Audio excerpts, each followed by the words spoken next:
behalf of myself and Congressman Joe Pitts of Pennsylvania, who's our co-chair of the Tom Lantos Human Rights Commission. We want to thank you for attending today's briefing. The Andijan massacre, 10 years later, the human rights situation in Uzbekistan.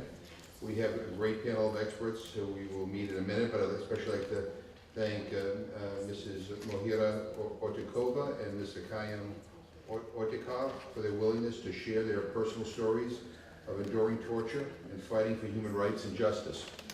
Last week, on May 13th, we marked the 10th anniversary of the tragic Andijan massacre, when Uzbek forces opened fire on thousands of mostly peaceful demonstrators who were protesting against government corruption, repression, poverty, and official injustice.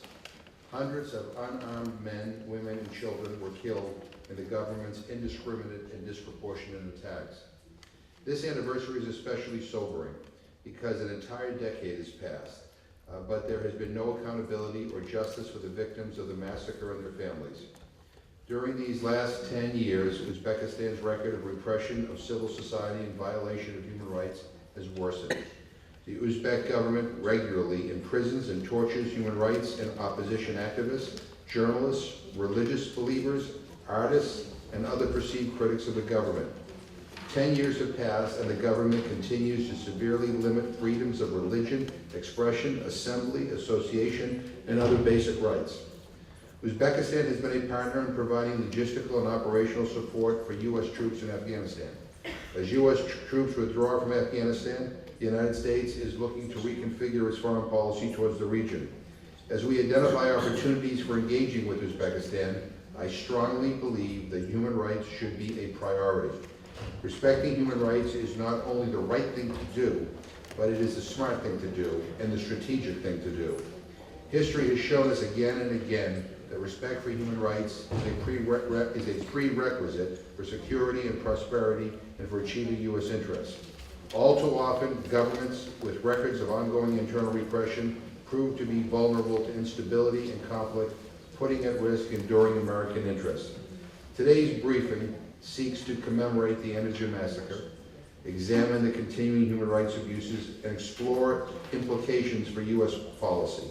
I look forward to hearing the recommendations on what the U.S. government, including the Congress, can do to help improve human rights in Uzbekistan. And with that, I'd like to turn it over to my colleague, Congressman Joe Pitts.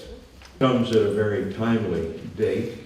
As Jim noted, we recently observed the 10-year anniversary of the massacre at Andijan, in which the Uzbek government forces opened fire on thousands of unarmed people, men and women and children. Until this day, President Karimov and his government continue to deny any and all responsibility for this gross violation and attack on his own people.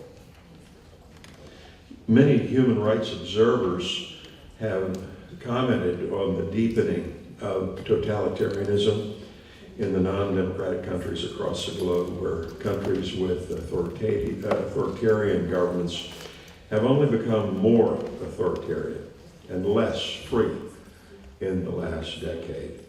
And what is most disturbing about Uzbekistan's current human rights climate is that as Uzbekistan attempts to assert itself as a regional power in Central Asia, the human rights environment of many of its neighboring countries have seen similar declines.